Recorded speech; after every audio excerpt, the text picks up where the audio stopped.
Welcome to the Round Table. I am Jennifer Eller, and with me today is my co-host, Mike Hill. Smile. Oh. And our producer, Nick Wilson.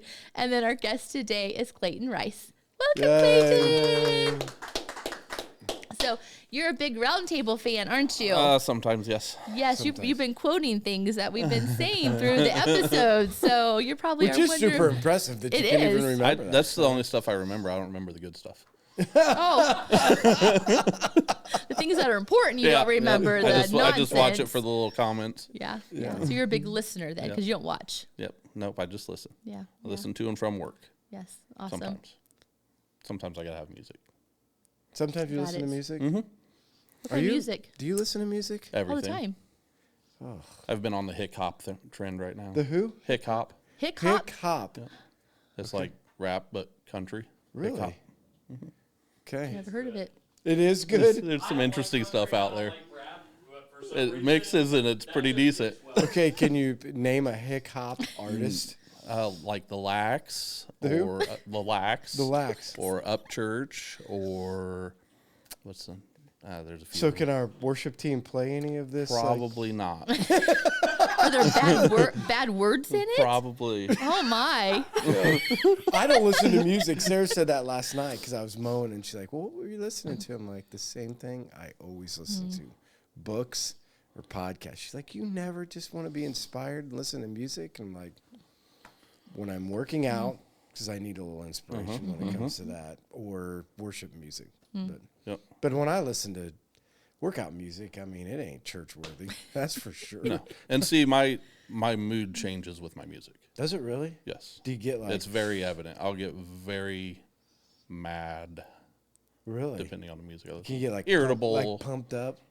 No. No? It just changes my reactions to things. Okay. So if I listen to Christian music, it puts me in a calmer state. Okay. And if I go home and I'm listening to 90s hip hop, I'm yelling at everybody when I get home. You'll yell at everybody. 90s hip hop will make you angry. Yeah. It doesn't make me angry. It just is annoying. What is Then 90s? don't listen But I to love it. What is it. 90s hip hop? Like Tupac and Oh, yeah. all that stuff. Yeah, that would drive me Good crazy. stuff. Yeah, Nobody likes new rap.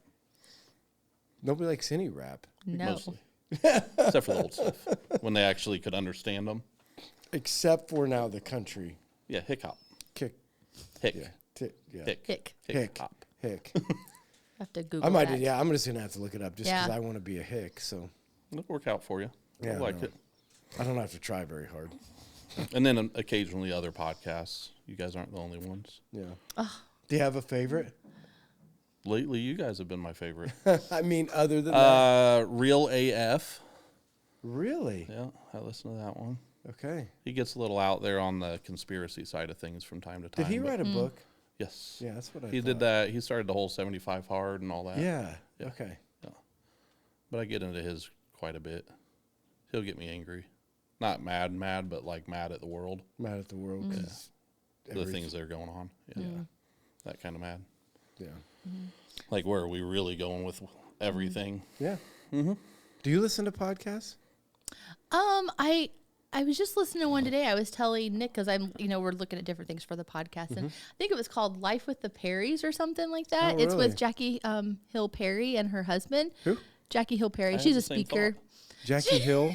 Who? Jackie Hill Perry. Okay. So Should I know her? Probably your cousin. she's she could be. She's black, but she could be his cousin. I mean, but Married in? maybe. So she's a women's speaker. She's in Bible studies really? and stuff like that. So I've heard her. She's actually in the Bible study I'm doing right now with Clayton's wife Clarissa's in my class when we pray, and so she's one of the speakers. And so I've just found her the podcast, and I really liked it. Today it was on prayer, so that's why I kind of picked it. But no, I'm not a podcast listener. I need to be, but The Sean Ryan Show, a Mic Drop, Dan Bongino. My boss calls The him Bon Round Table. Jovi. Huh? My boss calls him the Bon Jovi guy.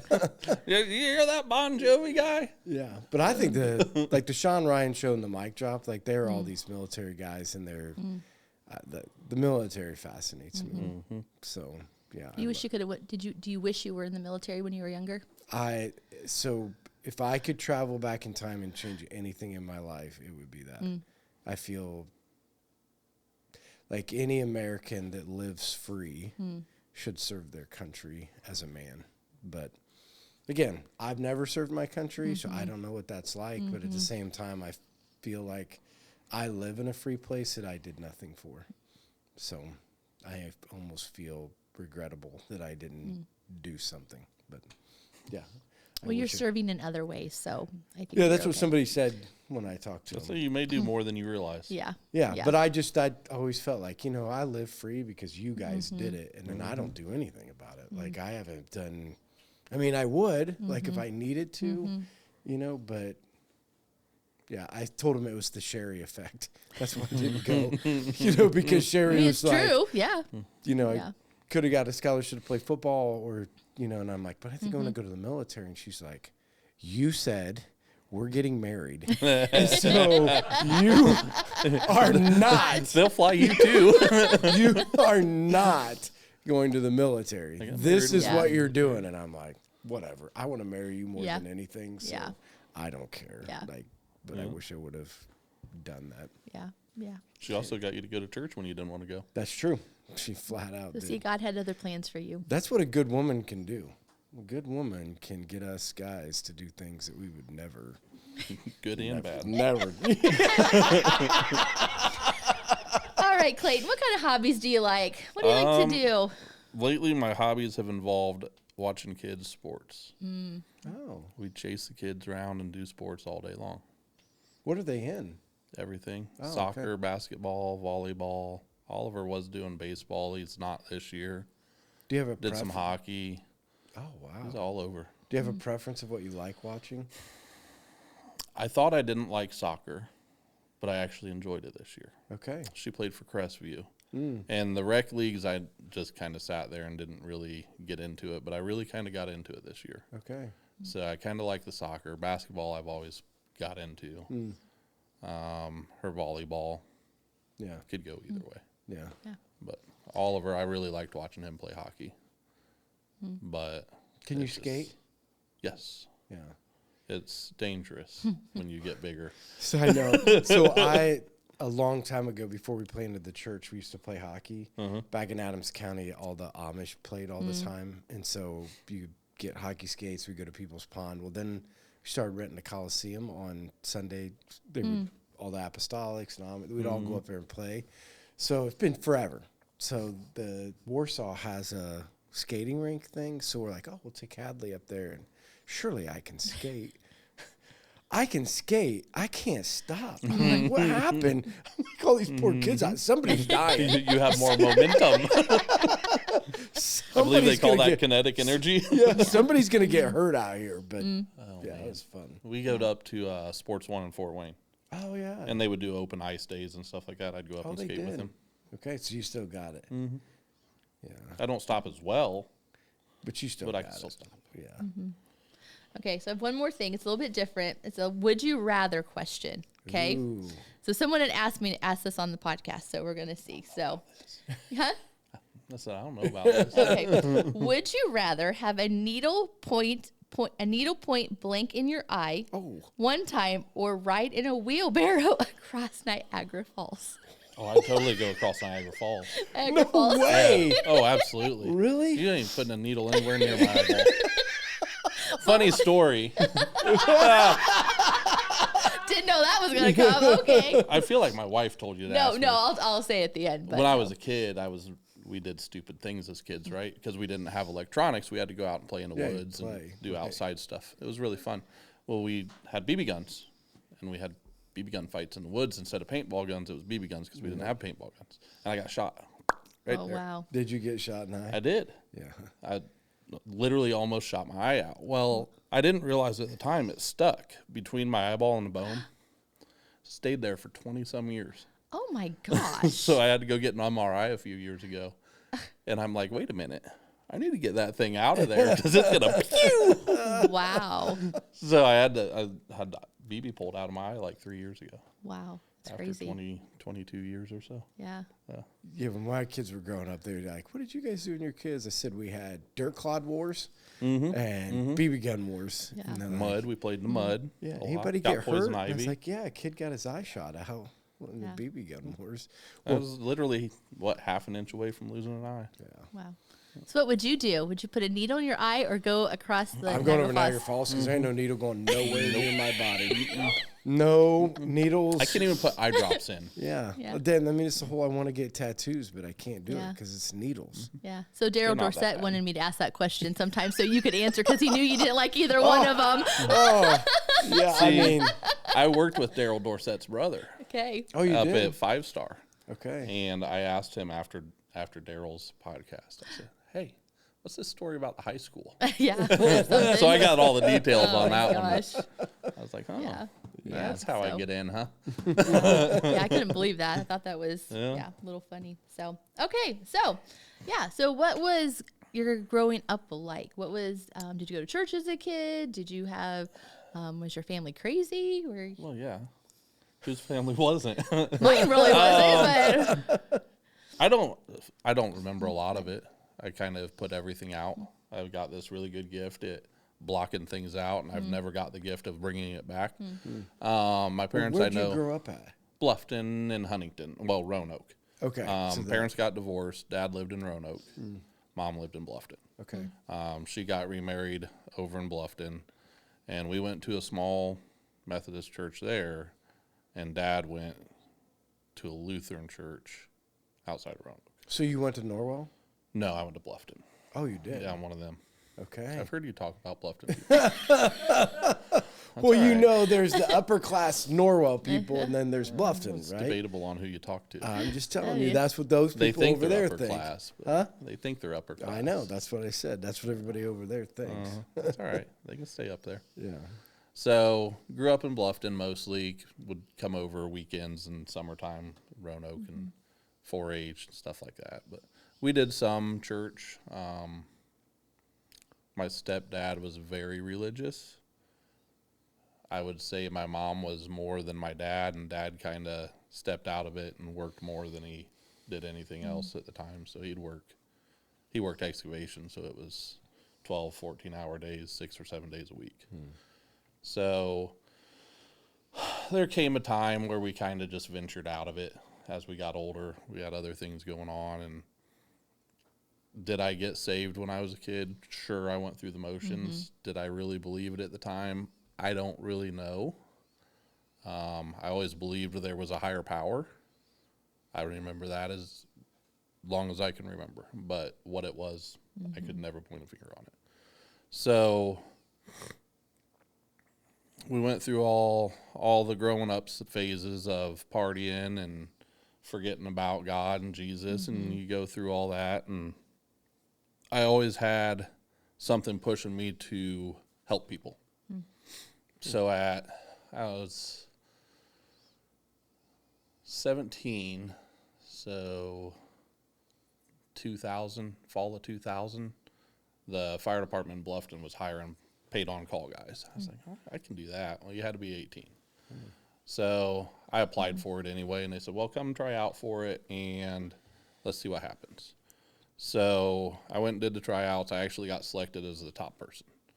Wow. So I think they pulled 3 or 4 that year, and they said, we're going to bring you on, but you can't do anything until you're 18 other than training.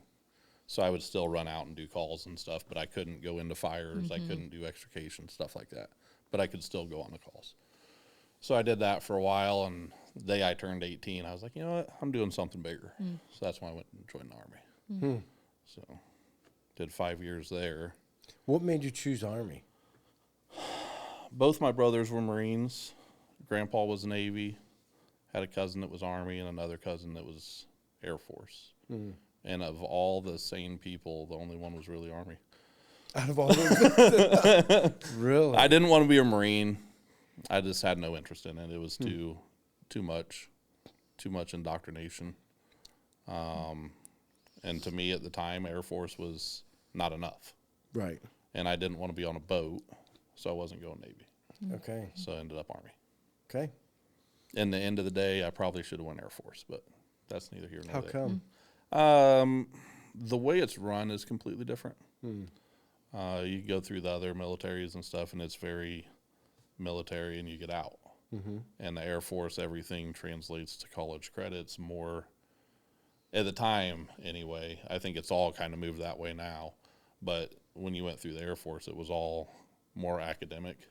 So it would translate more into the college stuff than the other. So would it have been a benefit? I don't know. Yeah. But a lot of people say it helped them when they got out more than the Marine Corps or the Army that I've heard stories from. Right. So how hard was boot camp? Depends on who you talk to. No, I'm talking to you. There was days I really enjoyed it, and there was days it was absolutely miserable. There was a point where I literally tried to take my own knee out so I could just be done. Really? It got that bad. You had Is it 30 mental, seconds. 30 physical? seconds to eat. Oh my. If you didn't have your food gone in 30 seconds, you were not eating lunch. And if you looked up from your plate, they were yanking your food out and throwing you out the door. Oh my. Oh, you're done. Let's go. So how close is it to all of the movie stuff that you watch when it comes to portraying military? So I would have went in 02, October of 02. So I went into old military. Okay. We weren't allowed to have cell phones. We weren't allowed to have any of that stuff that they have now. We didn't have the fancy little red cards that if you were getting in trouble, you could put your little stress card up. That is not true. It's true. Really? Yeah, they got all sorts of stuff now. It's like going to college. Huh. Maybe not. maybe not that bad. But to us, Yeah, right. that went through like real basic. It's, you look at it and you're like, huh, that's why I got out 5 years later. Is what was coming out of basic training. I'm like, I am not going to war with these people. Right. It's just not happening. You know, you got people coming out to your first day at the duty station wearing knee-high pink socks thinking it's okay. Yeah. No. So Right. then you yell at them, then you get in trouble for yelling at them, and it's just turned into something else. Right. So basic was tough. You get broke down to the lowest life form you could ever be. Right. And then they build you back up to be a killer. It's that simple. Yeah. You know, they break you down, build you back how they want you. And did you feed off of that? Like, was that a good thing for you? Like being, you know, because you hear different theories of people of like, I want to be built back up to be a machine. Like, I want that. Like, I want that in my life. At the time, yes. Okay. Now, no. Okay. Because the way you're built back up, this is what I need. This is when I need it. It's right now. I need an immediate result. And it still carries on 20 years later. Right. So if I am sitting here and we're at work or I'm with the kids or whatever, and I say, I need help, I need it, whatever, I expect it right now. And I'm having a hard time switching that back to I need it without exploding at anybody, you know? Right. So it's hard to transition from what you're used to then, and then you go into the fire side, and the police side is the same way. If I don't get it and I don't get it now, we're going to die, you know? So you have a hard time transitioning that back to normal life. Yeah. To where you can say, hey, go get me that pencil, and it's okay if it takes a minute. Right. Yeah. Can you share a memory from the military that was like our audience would be fascinated by? I don't have any real good stuff. Afghanistan, we did a lot of things in Afghanistan. I actually lived in the presidential palace for 2 weeks. Did you really? I did. I worked with a private security agency down there for 2 weeks doing security for Karzai. Oh, really? So we got to run him around town. But the mountains over there, just huge. You know, and you don't have the infrastructure you have here. So you go drive a road through a mountain, and you're literally peeling the paint off the Humvee on the driver's side while rocks are falling down the mountain on the passenger side. Yeah. Yeah, I see those pictures, and I'm like, instantly have fear. But you're going through there, and it's desert back there, and then you come up over on this plateau, and it's just a big flat plateau, and then it opens up to the most beautiful, lush, green valley you've ever seen in your life. Really? Like, it could be a prime tourist destination. Just gorgeous. But you don't see that here. Yeah. Right. You know, you don't see, oh, this is the good part of Afghanistan. You just see people get blown up. Yeah.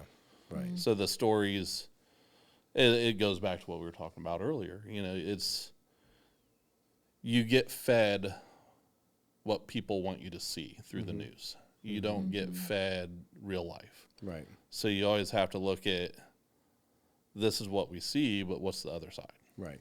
So that's something I really learned over there was it's a whole different world than what you think you're going into. Yeah. And this is a little bit off the subject, but a lot of the podcasts I listen to with the guys that are in the military, you know, you're built that I want to fight and protect my country, but then you go and serve, and there's a whole nother view after you've been there and you get out of, like, how bureaucracy has changed the ability to truly be able to serve your country. Did you feel the same way? Everything. Yeah, that's how they are. Yep. Like a very much questioning.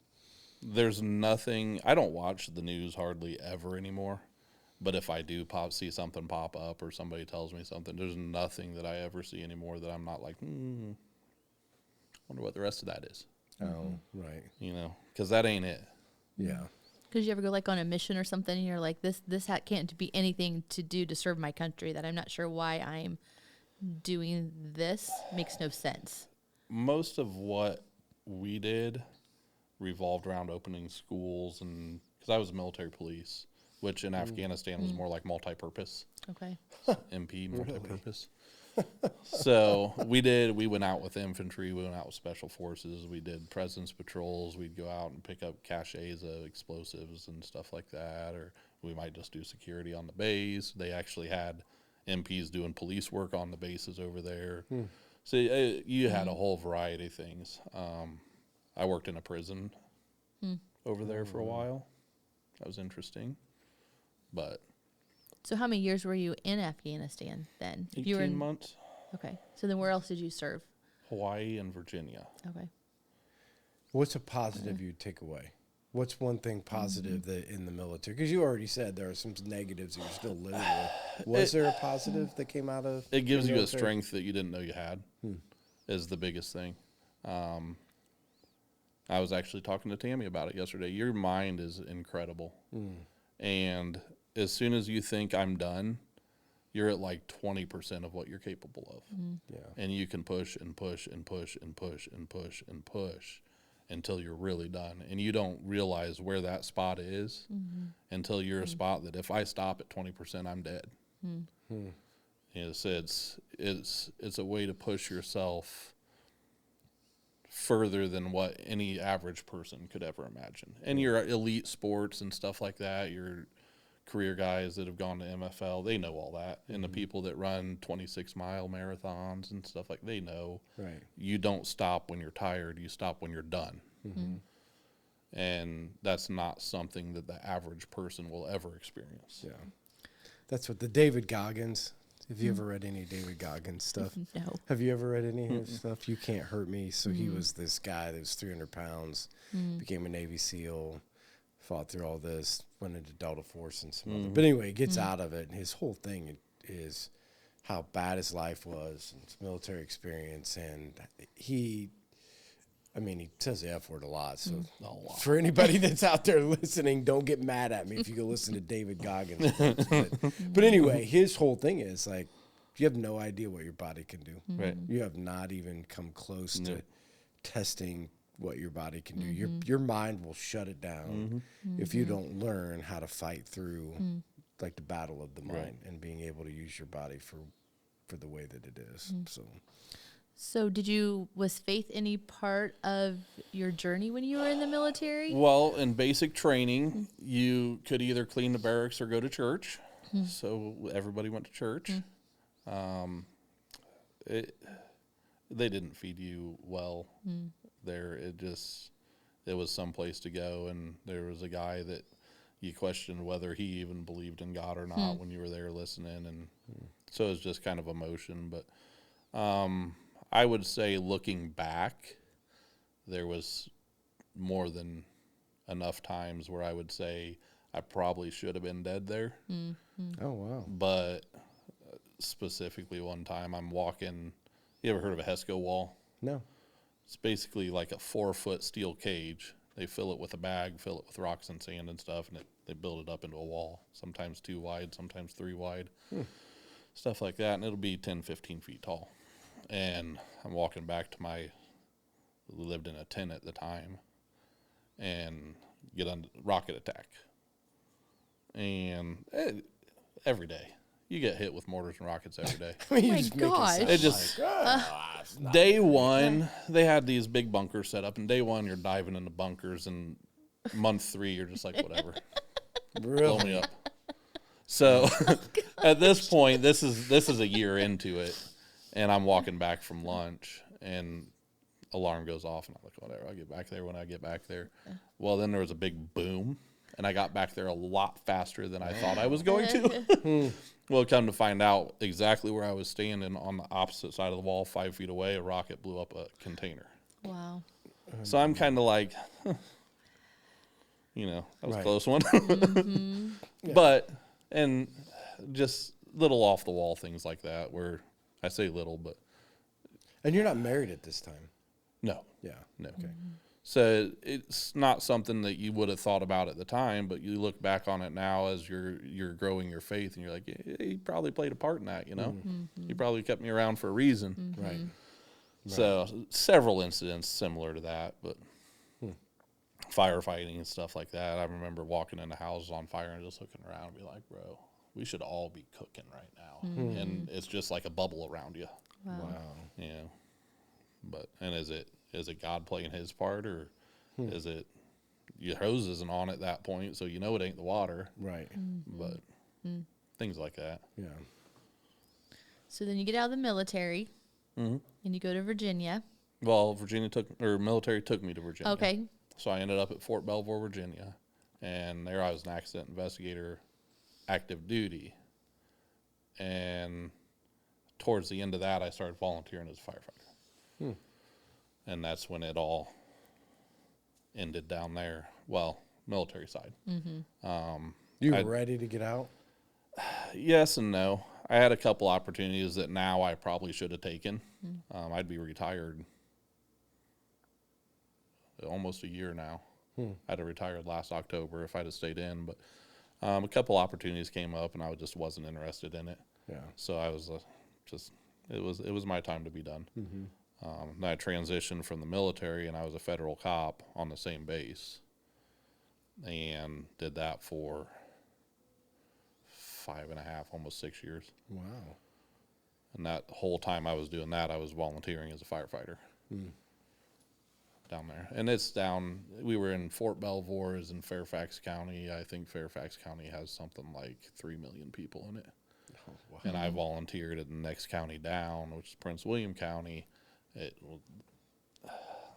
department I was in was Dale City Volunteer Fire Department. They were career guys Monday through Friday. And then the volunteers worked 6 p.m. to 6 a.m., stayed in the station, and then holidays and weekends. Oh, really? Would be all volunteers. And there was four stations we ran. Oh, wow. And there was 700,000 people there. So when I say volunteer, it's not like you're a volunteer in Liberty Center. Right. It's you're a volunteer, you're running a 12-hour shift once a week, maybe twice a week, 48 hours on the weekends, and you're running calls. You're running fires, you're going on accidents, if you can imagine the call, you're going on it. Really?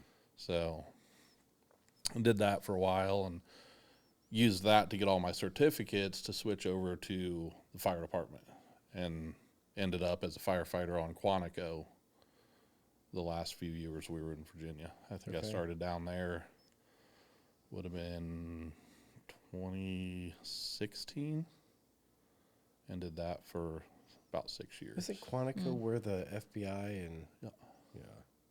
I knew I heard that name. I'm like, what is that? That sounds important. Yep, Quantico Marine Corps Base. It's Got it. Prince William County splits the 2 counties there, and we had 3 stations there. I think we had like 106 firefighters Wow. And that was, you'd run everything from, springs and falls, we spent the time in the woods doing, they had 43,000 acres of ranges.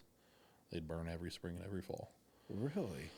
It was mortars and things like that blown up, light it on fire, and then we'd have to go out and make more fire to put the fire out. It's a good time. So you'd go out there, you'd work a 48-hour shift, you'd spend half of it out walking around the woods, putting fires out. And then if it wasn't wildland season, we called it, you still ran mutual aid with the counties, and you get fires on the base and off the base. And we had I-95 split the base. And I was always out by the station right there, so we'd be running out on the highway doing accidents all the time. And wow, we had a lot of work out there. I think the last year I was there, we ran I want to say it was 18 or 19,000 calls between the 3 stations. So did you like Virginia? Virginia was beautiful. Okay. We'll say that. There was a lot of good things in Virginia, but the rat race was just horrible. Really? I mean, you had 4 or 5 lanes of traffic running 80 miles an hour, bumper to bumper, or stopped because that bumper to bumper turned into an accident. So it could take you 20 minutes to get to work or 3 hours. Yuck. It was bad. And there's so many people, and so many people commuted, and it wears you down. Yeah. And mentally, physically, everything. And on top of that, you're doing police work and fire work and stuff like that. And eventually, that was part of moving back, because I was just done seeing death. I was over it, you know. And then we came back. I had a surgery. I was off work for 2 months. Came back up to visit, and I literally had my dad's old pickup loaded on a trailer, getting ready to take it back down to rebuild it with my son. And we're sitting out there, and I looked at it, talked to Chris. I was like, what do you think about moving back up here? She said, I'm fine with it. So we went and talked to my dad. I said, hey, what do you think about us building back by the pond? Well, that's fine. So we pushed the truck off the trailer and drove back down, and I think in about 3 weeks, I completely flipped our house top to bottom. About 3,600 square feet. New floors, new paint, new everything, completely redid the house. And we had it sold within 2 months and moved back up here. Wow. So in the midst of all of that, sounded like you got married, you had... Yeah, I want to know how you met your wife. I was going to ask you, you jumped all of that. So we skipped that part. No, that's the fun stuff. So she fell in love with my singing. So you're a singer? No. Well, you just said she fell in love with your singing. No, I did karaoke. Hey. There was generally a lot of alcohol involved. Can you sing karaoke right now? No. You could. No. Can you put on a song, Nick? No. What's your favorite song? Songs. I don't have any good songs.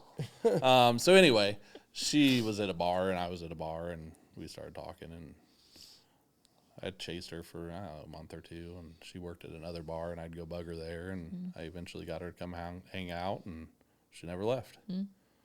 How old were you at the time? I would have been 26. Okay. Something like that. Somewhere in there. Yeah, and so still at this point, you aren't going to church? Like, I didn't know where that... Nope. Right. Nope. Okay. At any time while you're was out? not a thought in my mind, never crossed my mind. It was, how can I not think about anything? Okay. So it was chasing women and drinking beer. Right. What Go about to work. after you got married? We partied a lot. Hopefully you stop chasing women. Eventually. No. We partied a lot, and that actually led to some problems, and we were in a really rough patch, and I was at work one day, and she called me and said, hey, I'm pregnant. And that's when we decided to get married. So it was through the military, through everything, it was party. That was it. You go in there, and you're in those life and death moments, and the only break you get is when you're in a different world. Right. So it was just drink as much as you can, as fast as you can, constantly. As the way it was in Hawaii, you either went to the bar, you went to the beach, and if you went to the beach, you took the bar with you. Right. You know, and same thing in Virginia. It was just Party Central. Right. And after we got married, I don't know, Annabelle was a couple years old. Oliver was just born. We'd just bought another house. And I noticed one day that I'd snap. Anything that happened, I was unhinged, and it was bad. And I was like, I got to do something. I said, even it makes me a better person, doesn't make me a better person. I got to do something for the kids. I got to do something. So we started doing a little bit of church shopping at that point, and we ended up at Grace Church of Fredericksburg. Similar to this. Children's ministry was run a little bit different, but size-wise, it was very similar. But they had a whole nother section, completely different setup, just for the children's stuff, and we dove into that pretty hard, and that worked out pretty good once we got into the small groups. It was the same way. There's people at the door, very welcoming. We kind of fit in and clicked real well, but it just wasn't what you needed for me. She dove into the volunteering more than I did. She dove into everything more than I did, but I had a select few friends. And then we joined a family life group, and it was marriage only. Kids were invited, but they went down with the other kids. And that group helped us a lot. And it was really hard for us leaving when we made that decision. It really hurt her, and it's been hard for her to reconnect since we got back up here. So we started up here. We started in Roanoke at a small country church, and I wanted to do the traditional style church, and she wants to do the more modern music and louder and stuff. And I was like, nah, let's give this a try. And my sister and everybody went up there, so we gave it a try for a while, and it just wasn't feeding us spiritually. Like, we always left and we wanted more. So that's when I started looking online and started coming on the videos, and I found you guys online. I'm watching, and I never said anything to anybody about it for probably 6 months. And I would just watch you guys. I was like, I like this guy. It's like, he reminds me of me, but he knows what he's talking about. So I finally, it would have been September. I said, hey, they're getting ready to start a new 4-week series about the church and what the church believes. I said, let's go to it. So that's when we started. It was that 4 weeks you did about Life Church. And we've been here since. I think maybe we've missed like 2 Sundays. So what was back in Fredericksburg, I'm always interested, like, what in that small group concept was good for you? Because I think it's different for different people when you get in a group of what's good. Theirs was literally, if you came into it, we had 5 or 6 families, 6 families. And we literally did everything together. We go out on the weekends. Hey, we're going down here. I mean, it was like a family outside of family. Because her parents lived north of us 45 minutes or so, but you didn't know how long it'd take to get there. So they never wanted to come down, and we never wanted to go up. So we didn't really have anybody there. Right. And my family obviously is 10 hours away. So we didn't have anybody to call family. So they became our family. Yeah. So being able to take the kids and then being younger, not having to find the babysitters, and just being able to sit there and really open up and share with people. And we did it at one of the houses, so it's a private setting, and did dinner. So they became good friends. Right. Yeah. That was the part I wondered. Like, it's more than a group. So everybody bring a dish, and it was dinners once, I think we did once every 2 weeks. So it was like a family. And then the people there was a couple that ran it, and they'd come up with different games and stuff like that for us all to sit down. And one of the guys that was on it, him and his wife were the worship pastor and his wife. And they did all the worship. So they'd bring their guitars and we'd all sing and stuff like that. So you do sing? No. There's a hidden talent here that doesn't want us to know about. You know how you hide in front of the speaker so nobody can hear you sing? That's me. Yes. So you got to get in the front where it doesn't matter how loud you are. Nobody can know that you're a bad singer. I'm slowly getting Chris to come forward. Just keep. She doesn't want to sit in the front? She likes hiding the back. So much better. She started on the left side, clear at the back. I was like, no. So move forward. I was like, let's go to the center. Yeah. Move to the center. Yeah. So now we're like fourth row in the center. Yeah, you're working your way. Slowly. And it's kind of creepy because he'll come out and look at you. It's like, no, don't say anything to me. It wouldn't be. I didn't do it. I know you're talking to me. I said it the other day. The day she invited me on the podcast, I was like, Jennifer, I'm telling you, just tell me a day. I'm not going to tell you yes. I don't want to do it. I said, tell me a day and I'll be there. So that day she came up and asked, it was that day they said, you just need to do it. And you just need to share your story. And I'm like, oh, come on. That's right. That's I was right. like, this was planned. not. They got together and they did this specifically to me. Yeah. Nope. I just trust the Holy Spirit in His leading when I'm supposed to ask people, and He'll speak to you when. And then Taylor was talking about it one day. He's like, yeah, you just need to share your feelings with people, and your story is going to lead you. I'm like, bro. Yeah. Everybody's telling me to go on this podcast. So that's why I told Carissa today. I said, there's way too many signs I need to go on a podcast, so I'm just going to go. So how do you think that through all of that, because there's a lot to that story, so what do you think the things that God has changed the most inside of you, and how do you feel like He's using you? I think for me, and it's hard for the using me part right now because I always thought I was helping people. Yeah. And when I left the fire service, I came back up here and I delivered beer. So now I'm literally killing people with beer. That's what I think. I don't know that that's quite a fair statement, but that's what I see in my head. Is Okay. I'm not contributing to society at all. okay. I'm taking mass quantities of beer out in this semi every freaking day, and everybody's an alcoholic. That's what I see in my head. Yeah, for sure. So it was an okay job. My body was not going to do it much longer. Right. You're moving 20,000 pounds a day by hand. Yeah. It's not like you have a forklift with you. You're putting it on a cart and you're moving it. Right. So my back was not going to keep doing that much longer. I was in the best shape physically that I'd been in 15 years, but I'd wake up in the morning, I could barely move. Right.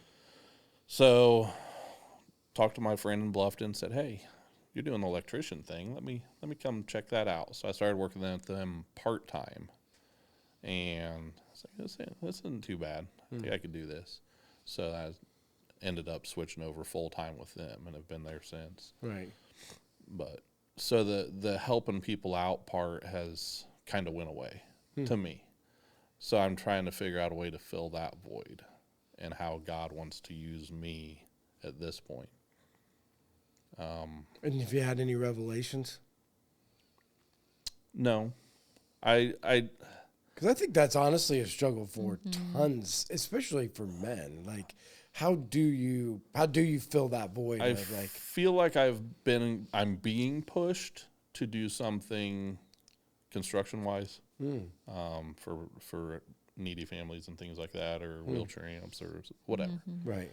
Stuff like that. But I don't know how I can do that yet. Right. But that's kind of been on my heart lately, and I don't know if that'll come to fruition or won't or what.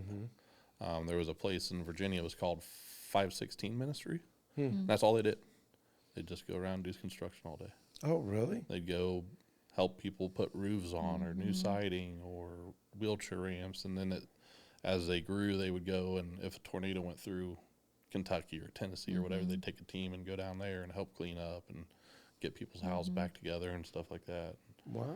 So I thought that was kind of neat, but I don't know that I have the skill set or knowledge to go that far into it. You don't always have to have. You don't always have to have that. You just need the vision. Right. So that's something that I've kind of been looking at and getting me back into that helping people thing. Right. But I don't know. Yeah. And are you guys farmers too? No. They have goats. We I have was going to goats. say, I thought you said in one of the things we were in that you were an animal farmer. We had at one point 11 goats, and I think it was 11. But we were breeding for show goats. Oh, you were? And it just was not where we wanted to be. Okay. So we got rid of the majority. We still have our animals for 4-H. We have a couple pigs, a couple goats, rabbits. So chickens. you'll show in the Wells County Fair? Huntington. Oh, you'll be in Huntington. Yeah, we live in Roanoke now. Okay. But Dad has, 60 acres. It'll just so give me a that they good farm. reason to go drink milkshakes and watch the 4-H fair again. Funny you speak of milkshakes. My wife runs the milkshake booth. Does she really? Yep. I like. And she's going to be looking for volunteers from Life Church in the near future. Hey, So, yeah. Let me If just we throw get that you out like there, a guys. massive amount of volunteers, is there like, can we have unlimited, like, well, unlimited? Erica Steffen organized the volunteers last year, and I think she's working on it this year. But Okay. you get a free milkshake if you volunteer. Oh, Judas. One. I mean, I did it. Yeah. Those are back in the days. One. Yeah, I used to go over Just there. keeps getting refilled. Yeah, I mean, all the time. I mean, I don't know how many I ended up. Eric and I used to text back and forth of how many you were up to. And Yeah. I mean, 12, So- 13, 14 of them. Ridiculous. Ridiculous. Carissa Couple picked days. that up a couple years ago, and she's ran it a couple of years now, and seems to enjoy it, but it's stressful. There's nothing better than the 4-H fair, especially when you don't have animals. Yeah. You get to walk around, eat food, talk to everybody else. And that's watch the hardest everybody part else. for me is it drives me nuts because she's so worried about that booth that I got to worry about the kids. And Yeah, you got to take care of the animals. so She's got to keep that milkshake booth going. Yeah. That thing is like vital. it's To needy is what it is. Huh? It's needy, very Yeah. needy. It's You don't like- want to start a riot at the fair I was because going to you say, can't if get the milkshakes. milkshake booth went out, there would be a riot. And that's- the Dairy Barn milkshake booth. Well, it's the goat barn now. Oh. It's not even the dairy barn anymore. So does that mean we're Goat we're milk? eating goat milk? No, it's regular milk. The Huntington County Goat Association. We Took joined over. it when we brought the goats in, and my sister runs. She's secretary, and an old friend of ours is the president and the superintendent at 4-H fair and all that. And so we got into that, and all that milkshake stuff goes back to the 4-H kids. So I never knew that growing up. I was like, oh, those are really good milkshakes. Never thought of it. But 100% of that money goes right back into 4-H. I just Wow. better eat a few more. Wow. If that's So- the case, then I got to better do my give to the duty. kids. It's Give my to the civic kids. duty Right? to go over At there. least 5 more. Huh? At least 5 I more. think we should put a challenge out on our social media when it comes that week of like Who can how drink the many most who can eat the milkshakes? milkshakes. Yeah, then tell me that's not a good idea. I'm in with it. I mean, I'm gonna I win. might have to participate in that just to I actually see. You have to take out a loan so you can afford the fair. That's what's ridiculous. I was talking to her today, and they were talking about people to do the milking competition at the fair, and I mentioned your name, Hey, listen, I used to Milking. milk goats but just like that. they already had their people. Oh, Jesus, Oh, bummer. seriously? Yeah. Okay. Next year. These Next these year. these hands by hand.